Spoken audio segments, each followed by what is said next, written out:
अस्सलाम वालेकुम वरहमतुल्लाहि वबरकातुहू। Welcome to mathematics videos. Real analysis की नेक्स्ट क्लास स्टार्ट करते हैं। आज हम न्यू सेक्शन शुरू करेंगे सब सीक्वेंसेस का।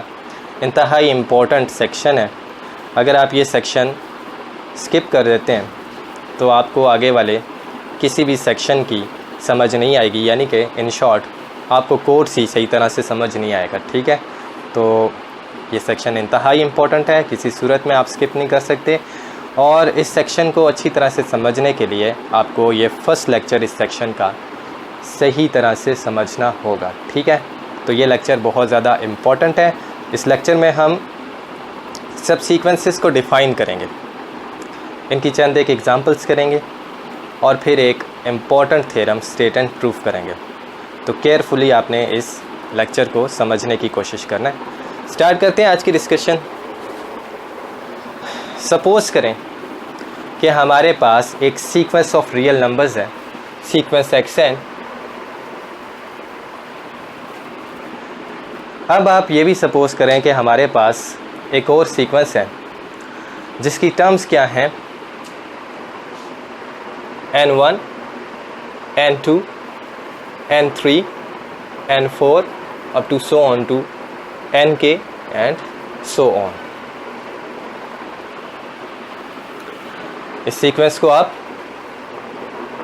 nk के इक्वल लिख सकते हैं। अब आप ये भी सपोज़ करें कि ये एक स्ट्रिक्टली इंक्रीजिंग मोनोटोन सीक्वेंस है, यानी कि n1 लेस दैन n2 है, n2 less than n3 less than n4 and up to so on less than nk and nk is less than nk plus 1 and so on। n1 n2 n3 वगैरह ये positive integers हैं, ठीक है, यानी कि natural numbers हैं। ठीक है, तो ये सीक्वेंस नेचुरल नंबर्स का एक ऐसा सीक्वेंस है जिसकी टर्म्स में ये वाला ऑर्डर मौजूद है। ठीक हो गया, यानी कि ये एक मोनोटोनिकली स्ट्रिक्टली इंक्रीजिंग सीक्वेंस है। अच्छा, अब इसके बाद इस सीक्वेंस की टर्म्स और इन नेचुरल नंबर्स की मदद से हम एक और सीक्वेंस डिफ़ाइन करेंगे। उस सीक्वेंस की टर्म्स क्या हैं, x n1, ठीक है, यानी कि सबस्क्रिप्ट में क्या आ रहा है n1 और x n1 इस सीक्वेंस की एक टर्म है। ठीक हो गया। इसी तरह से ये जो सीक्वेंस हम यहाँ पर बना रहे हैं, इसकी सेकंड टर्म में सबस्क्रिप्ट क्या आएगी n2, थर्ड में n3 और केथ टर्म में nk वगैरह वगैरह। ठीक है, so second term is xn2, xn3 up to so on to xnk and so on। तो इस तरह से जब आप एक सीक्वेंस को डिफ़ाइन करते हैं, इस सीक्वेंस को हम इस सीक्वेंस का सब सीक्वेंस कहते हैं। ठीक हो गया। और इसको हम किस तरह से डिनोट करेंगे, इसकी केथ टर्म के थ्रू, यानी कि simply this sequence is equal to xnk। ठीक हो गया। सो किसी सीक्वेंस xn का सब सीक्वेंस xn के एक ऐसा सीक्वेंस होगा जिसकी टर्म्स इसी सीक्वेंस से ली जाएंगी और उसकी टर्म्स की सबस्क्रिप्ट में ये वाला ऑर्डर मौजूद होगा। ठीक हो गया। तो ये इसकी कंप्लीट डेफिनेशन है। एग्जांपल्स के थ्रू आप इस डेफिनेशन को मज़ीद अच्छी तरह से समझ सकते हैं। तो सबसे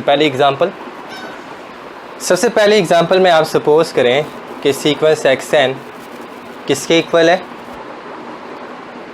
1/n के equal, where n is a natural number.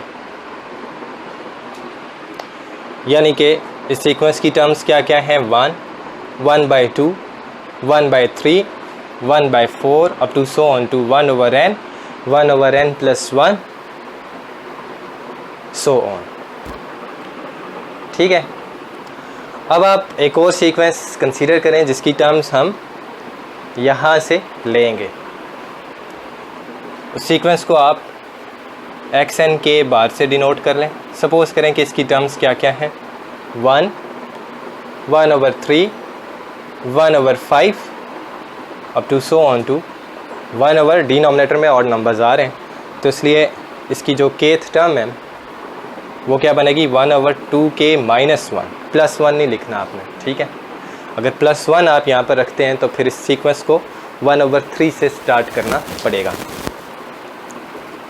And so on. अब इस सीक्वेंस में ज़रा आप नोट करें कि इसकी फ़र्स्ट टर्म इस वाले सीक्वेंस की फ़र्स्ट टर्म है, इसकी सेकंड टर्म इसकी थर्ड टर्म है, इसकी थर्ड टर्म इसकी फिफ्थ टर्म है और इसकी केथ टर्म इस सीक्वेंस की 2k - 1th टर्म है। ठीक हो गया।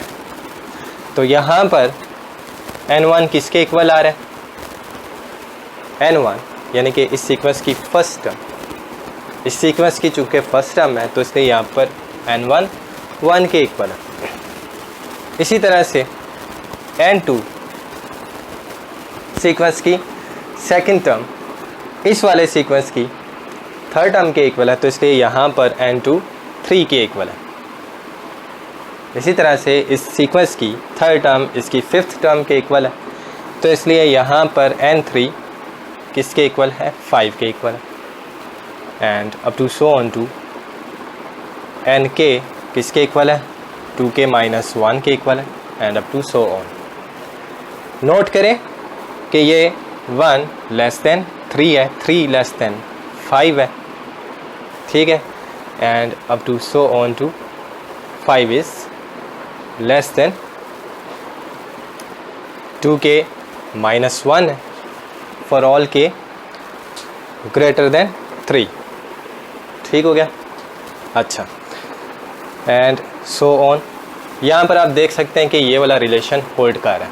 ठीक हो गया। तो इसी वजह से ये वाला जो हमने सीक्वेंस बनाया है वो इस सीक्वेंस का सब सीक्वेंस है। बिल्कुल इसी तरह से xn के डबल बार आप ले लें, सपोज़ करें ये इक्वल है 1/2, 1/4, 1/6 up to so on to 1/2k and up to so on. अब ये भी इसका सब सीक्वेंस है। ठीक है। यहाँ पर आपके पास n1 किसके इक्वल आएगा, इस सीक्वेंस की फ़र्स्ट टर्म इस सीक्वेंस की सेकंड टर्म है तो n1 2 के इक्वल है। इसी तरह से n2 सेकंड टर्म इसकी इस सीक्वेंस की फोर्थ टर्म है तो n2 = 4 है and up to so on. इसी तरह से इस सीक्वेंस की केथ टर्म इस वाले सीक्वेंस की 2kth टर्म है and up to so on. ठीक है। और यहाँ पर 2 < 4 < 6 up to so on to nk पाया जा रहा है where k is greater than 3। अच्छा, तो इसलिए यहाँ पर भी ये वाला रिलेशन होल्ड कर रहा है जिसकी वजह से ये वाला जो सीक्वेंस है इस वाले सीक्वेंस का सब सीक्वेंस बन जाता है। ठीक हो गया। अच्छा, अब हम चंद एक और एग्जांपल्स लेंगे जो कि ऐसे सीक्वेंसेस होंगे जो इन्हीं टर्म्स की मदद से बनाए जाएंगे, यानी कि जिनकी सारी की सारी टर्म्स यहीं से बिलोंग करेंगी, लेकिन वो सीक्वेंसेस इस सीक्वेंस के सब सीक्वेंस नहीं होंगे। ठीक हो गया।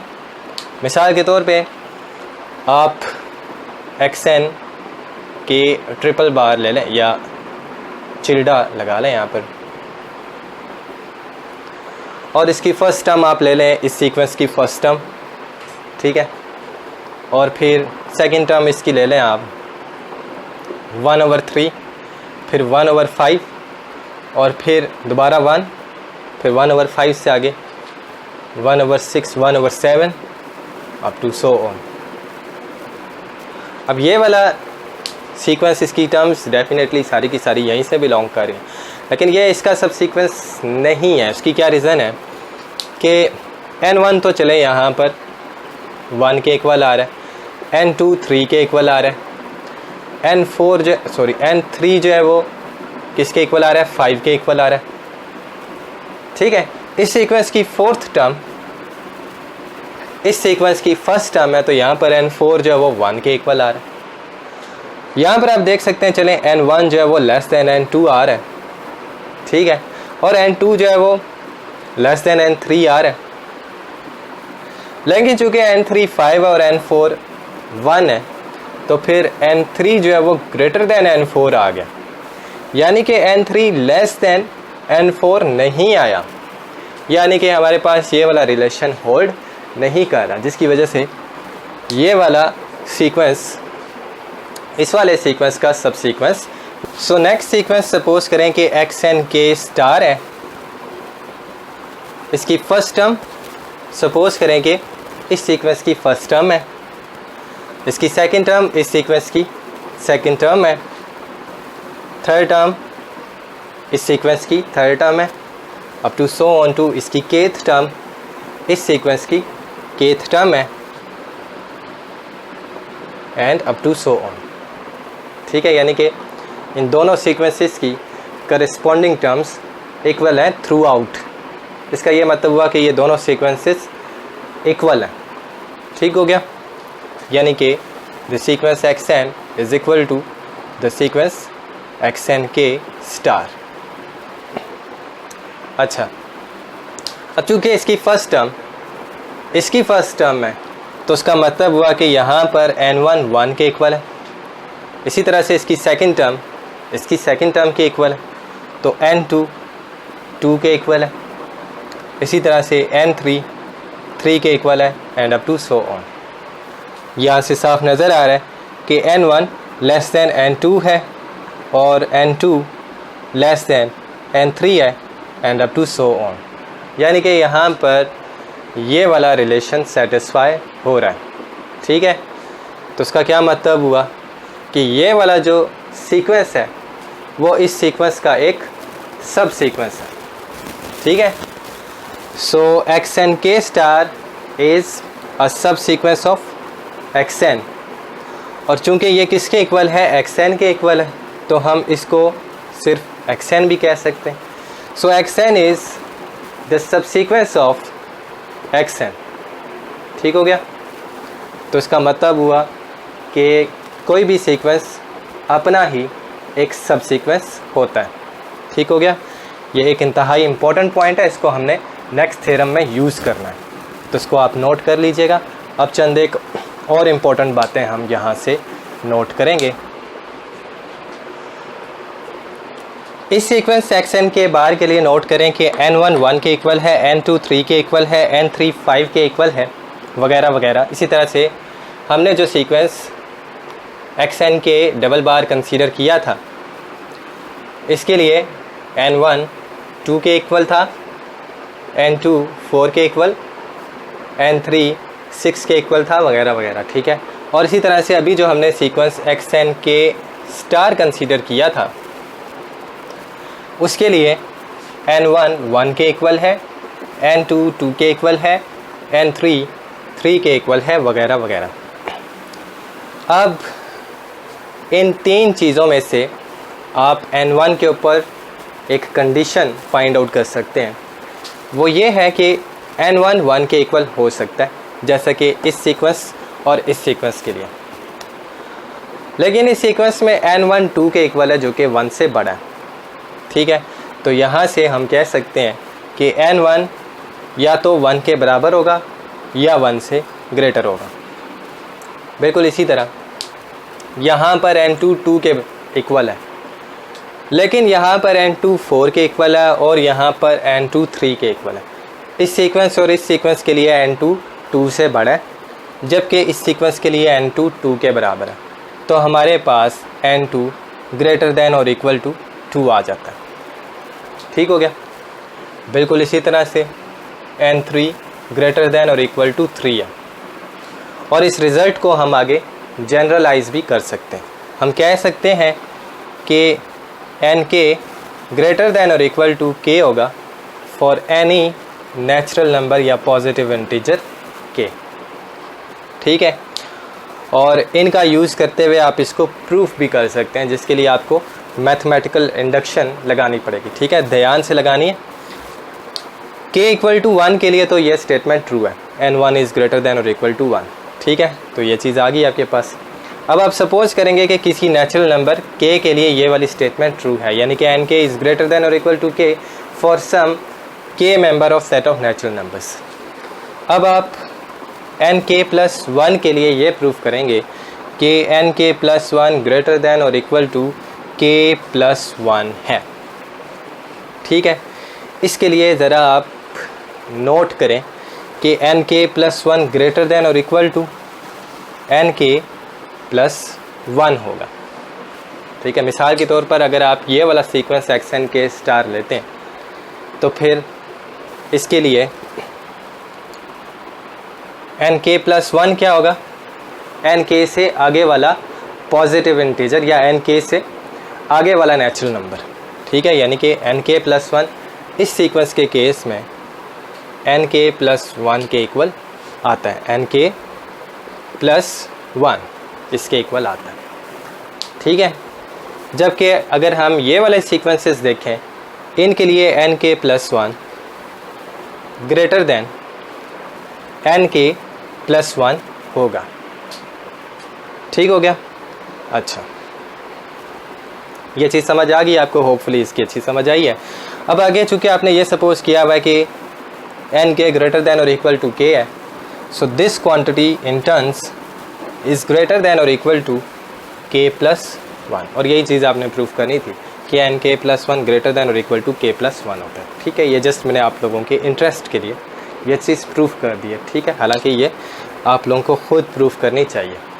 अच्छा, लेकिन इस चीज़ का हमने आगे यूज़ करना है थ्योरम्स के अंदर, तो अभी जो हम थ्योरम करेंगे उसके अंदर इस चीज़ को डायरेक्ट यूज़ किया जाएगा, तो ये आप लोग जहन में रखिएगा। तो अब हम जस्ट थ्योरम को स्टेट एंड प्रूफ करेंगे, लेकिन इससे पहले मैं आपको इसी सीक्वेंस के मज़ीद सब सीक्वेंसेस दे देता हूँ।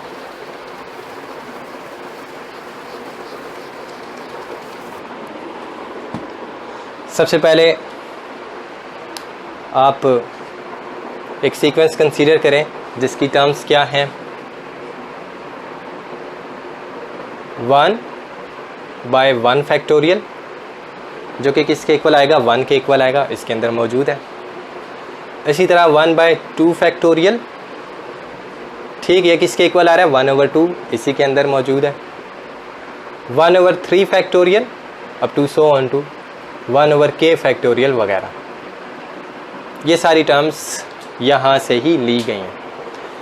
अब यहाँ पर इस सीक्वेंस के लिए n1 किसके इक्वल आ रहा है, ये 1 के इक्वल है, जो कि इस सीक्वेंस की फर्स्ट टर्म है, तो n1 1 के इक्वल है। और इसी तरह से ये 1/2 है, जो कि इस सीक्वेंस की सेकंड टर्म है, तो n2 यहाँ पर 2 आ रहा है। ठीक है, और इसी तरह से ये किसके इक्वल है, 1/3 फैक्टोरियल, ये 1/6 के इक्वल है, तो यहाँ पर n3 जो है वो 6 के इक्वल आ रहा है, वगैरह वगैरह। और आप देख सकते हैं कि 1 लेस दैन 2 है, 2 लेस दैन 6 है, यानी कि यहाँ पर n1 less than n2 less than n3 आ रहा है। ठीक है, यानी कि ये वाला रिलेशन होल्ड कर रहा है, जिसकी वजह से ये वाला जो सब सीक्वेंस है, ये वाला सीक्वेंस है, वो इस सीक्वेंस का सब सीक्वेंस है। ठीक हो गया। सो इसको आप डिनोट कर लें, xnk, यहाँ पर आप ट्रिपल प्राइम लगा लें फॉर एग्ज़ाम्पल। ठीक हो गया। सो xnk triple prime is a सब सीक्वेंस ऑफ दिस सीक्वेंस। ठीक है, अब मैं आपको होमवर्क दे देता हूँ।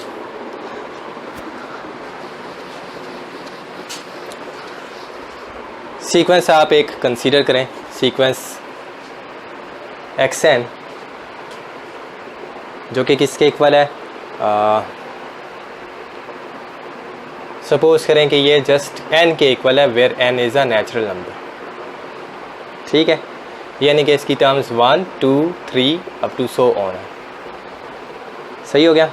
तो आपने इसके 4 सब सीक्वेंसेस बनाने हैं। ठीक है, इसी तरह के होने चाहिए। मिसाल के तौर पे xn के बार आप बनाएंगे, this is equal to 1 3 5 7 and up to so on. ठीक है, पूरा आपने डिटेल में डिस्क्राइब करना है कि ये कैसे इसका सब सीक्वेंस है, जैसे मैंने यहाँ पर आपको बताया। ठीक है, और इसी तरह से बाकी भी आपने फाइंड आउट करना है इसके सब सीक्वेंसेस। अच्छा, एक और इसका सब सीक्वेंस हम कंसीडर कर सकते हैं जो कि यहाँ पर भी डेफिनेटली कंसीडर किया जा सकता था, वो आप लोग खुद कर लीजिएगा। उसको मैं इस सीक्वेंस के लिए कंसीडर कर लेता हूँ और वो बहुत इंपॉर्टेंट सब सीक्वेंस है। इसको हम आगे बहुत जगहों पर यूज़ करेंगे, इवन सीरीज़ वाले टॉपिक्स में भी यूज़ करेंगे इस सब सीक्वेंस को, और वो है x2n। ठीक है, x2n। अब इसकी टर्म्स क्या क्या हैं? इसकी टर्म्स हैं n की जगह फर्स्ट नेचुरल नंबर लगाएं तो ये आ जाएगा x और सबस्क्रिप्ट में 2, यानी कि इस सीक्वेंस की सेकंड टर्म 2 आ गया। सही हो गया। इसी तरह से n की जगह आप 2 लगा लें तो ये हो जाएगा 2 की पावर 2 4, सीक्वेंस की फोर्थ टर्म। सीक्वेंस की फोर्थ टर्म क्या बन रही है? 4। ठीक है, इसी तरह यहाँ पर 3 लगाए तो ये x8 बन जाएगा, सीक्वेंस की 8th term 8 and up to so on. ठीक है, या तो अगर बेहतर है इसको x2k लिख लें फिर भी ज़्यादा अच्छा है। फिर इसमें आप kth टर्म लिख सकते हैं। यहाँ पर आप क्या कर सकते हैं, इसकी nth टर्म लिख सकते हैं जो कि 2n बन रही है। ठीक है, और इसको आप लिखेंगे 2 4 8 up to so on to 2k। ठीक है, यानी कि इस सीक्वेंस की kth टर्म इस वाले सीक्वेंस की 2k टर्म है। ठीक हो गया, ये तो सिंपल सी चीज़ थी। अच्छा, इसके लिए भी आप इसको कंसीडर कर सकते हैं x2k, ये वाला सब सीक्वेंस। इसके लिए क्या बनेगा? 1/2 और इसी तरह 1/4 1/8 plus up to so on to 1/2k वगैरह वगैरह। तो ये भी इसका सब सीक्वेंस है। ये इसका सब सीक्वेंस कैसे है? इसकी जो फर्स्ट टर्म है वो इस सीक्वेंस की सेकंड टर्म है, यानी कि n1 = 2 है, और इसकी सेकंड टर्म इस सीक्वेंस की फोर्थ टर्म है, यानी कि n2 4 के इक्वल है। इसी तरह से n3 जो है वो 8 के इक्वल है। ठीक है, and up to so on. और यही चीज़ यहाँ पर भी आ रही, और n1 लेस दैन n2 है, n2 लेस दैन n3 है, वगैरह वगैरह। तो यानी कि ये वाला भी इसका ये वाला जो है वो इसका सब सीक्वेंस है, और ये वाला जो है वो इसका सब सीक्वेंस है। ठीक है, दोनों की एक्सप्लेनेशंस सेम है। अच्छा, अब हम next theorem state and proof करेंगे। तो स्टार्ट करते हैं इस सेक्शन का सबसे पहला थ्योरम जो कि काफ़ी इम्पोर्टेंट है। इसकी स्टेटमेंट है कि रियल नंबर्स का कोई सा भी सीक्वेंस सिर्फ़ और सिर्फ इस सूरत में कन्वर्जेंट होगा जब इसका हर एक सब सीक्वेंस कन्वर्जेंट हो। इसके अलावा जिस रियल नंबर को ये सीक्वेंस कन्वर्ज करेगा उसी रियल नंबर को इसके तमाम सब सीक्वेंसेस कन्वर्ज करेंगे। स्टेटमेंट लिख लेते हैं।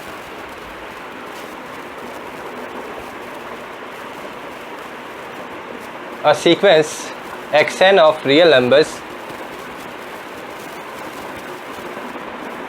is convergent if and only if every subsequence xnk of the sequence xn is convergent। ठीक है, और इसके अलावा if xn converges to x where x is a real number then the subsequence xnk will also converge to x। ठीक हो गया। Proof करते हैं इस सिंपल से थ्योरम को।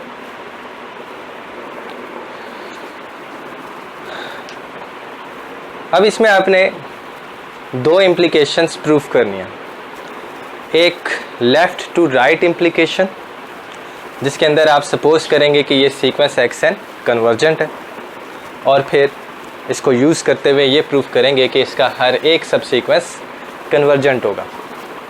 और दूसरी राइट टू लेफ़्ट इम्प्लीकेशन जिसके अंदर आप सपोज करेंगे कि इस सीक्वेंस का हर एक सब सीक्वेंस कन्वर्जेंट है, और फिर ये प्रूफ करेंगे कि ये सीक्वेंस xn क्या है, कन्वर्जेंट। ठीक है, तो पहले हम right to left implication proof कर लेते हैं।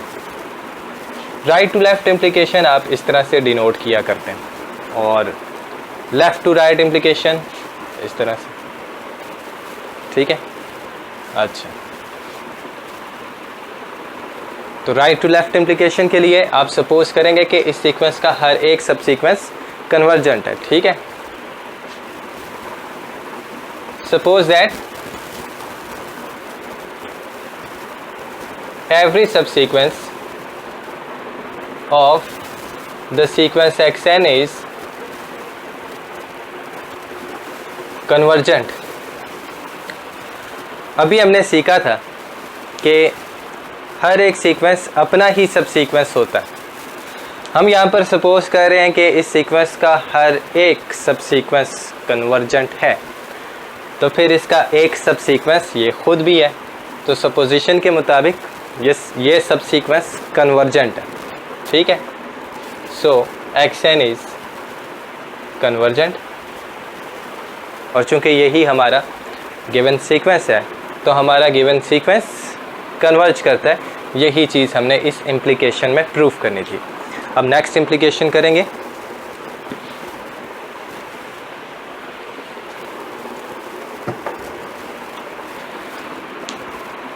तो कन्वर्सली सपोज करें कि ये सीक्वेंस xn कन्वर्जेंट है और ये x को कन्वर्ज करता है। अब कन्वर्जेंट सीक्वेंस की डेफिनेशन जो आपकी फिंगर टिप्स पे होनी चाहिए, अब उसके मुताबिक for given epsilon greater than 0 there exists a natural number k की जगह k1 ले लें, belonging to set of natural numbers such that absolute value of xn minus x is less than epsilon for all n greater than or equal to k1। यानी कि इस sequence xn की kth term और इससे आगे वाली तमाम terms epsilon neighbourhood of the real number x में लाई करती हैं। ठीक हो गया, ये चीज़ आपको ऑलरेडी पता है। अच्छा, अब इसके बाद सपोज करें कि xn के इस सीक्वेंस xn का एक आर्बिट्रेरी सीक्वेंस है। Suppose xn is any arbitrary subsequence of the sequence xn। हम किसी तरह से ये प्रूफ करेंगे कि ये सब सीक्वेंस कन्वर्जेंट है और ये भी x को कन्वर्ज करता है। अब चूंकि हमने इसको एक आर्बिट्रेरी सीक्वेंस लिया तो इसका मतलब है कि इस सीक्वेंस का हर एक सीक्वेंस कन्वर्जेंट होगा और वो भी x को कन्वर्ज करेगा, तो इसके साथ ही इसका प्रूफ कंप्लीट हो जाएगा। ठीक है। अच्छा, चूंकि ये इस सीक्वेंस xn का सब सीक्वेंस है तो फिर इसका मतलब हुआ कि n1 is less than n2 less than n3 up to so on to less than nk and so on. ठीक, विद nk ग्रेटर दैन और equal to k where k is a natural number. ठीक हो गया, ये चीज़ मैंने अभी आपको proof करके दी थी इंडक्शन के थ्रू। अच्छा, अब इसके बाद आप सपोज करें कि हमारे पास ये जो नेचुरल नंबर k है, ये वाला k या ये वाला, ये ग्रेटर देन और इक्वल टू k1 है। ठीक है, कौन सा k1? ये वाला k1। ठीक है, तो ऐसे नेचुरल नंबर के लिए ये nk ग्रेटर देन और equal to k which is greater than और इक्वल टू k1 है। तो ऐसे नेचुरल नंबर के लिए हमारे पास nk ग्रेटर देन और इक्वल टू k1 आ जाएगा। ठीक हो गया। अब ये वाली इनइक्वालिटी इसको समझना ज़रूरी है। इसमें nk किस चीज़ को रिप्रेजेंट कर रहा है? n के इस सब सीक्वेंस की kth टर्म के सबस्क्रिप्ट को डिनोट कर। ये इनइक्वालिटी क्या कह रही है कि इस सब सीक्वेंस की kth term original sequence xn की k1th टर्म के बराबर है या इससे आगे वाली कोई टर्म है। ठीक है, तो फिर ये इनइक्वालिटी क्या कहती है कि इस सीक्वेंस की k1th टर्म और इससे आगे वाली तमाम terms epsilon neighbourhood of x में लाई करती हैं। तो इसका क्या मतलब हुआ कि इस सब सीक्वेंस की kth टर्म इसी नेबरहुड में मौजूद है, क्योंकि ये k1th टर्म ऑफ xn के बराबर है या इससे आगे वाली कोई टर्म है। ठीक है, तो इसके लिए भी ये वाली इनइक्वालिटी होल्ड करेगी। ठीक है, सो xn के minus x absolute value is less than epsilon. ठीक हो गया। और ये इनइक्वालिटी कब होल्ड करती है? जब n के ग्रेटर देन और इक्वल टू k1 हो। ठीक है, तो इसके साथ ही हम लिखेंगे कि this holds for all n के ग्रेटर देन और इक्वल टू k1। ठीक है, अब हमारे पास क्या चीज़ आ गई है? For given epsilon greater than 0 there exists a natural number k1 such that for all nk greater than or equal to k1 we have xnk minus x absolute value is less than epsilon। तो इसका क्या मतलब हुआ convergent sequence की definition के मुताबिक कि this xnk converges to x। ठीक हो गया। तो इसके साथ ही इस थ्योरम का प्रूफ कंप्लीट होता है। होपफुली आपको इस लेक्चर की अच्छी समझ आई है। Thanks for watching. अल्लाह हाफ़िज़।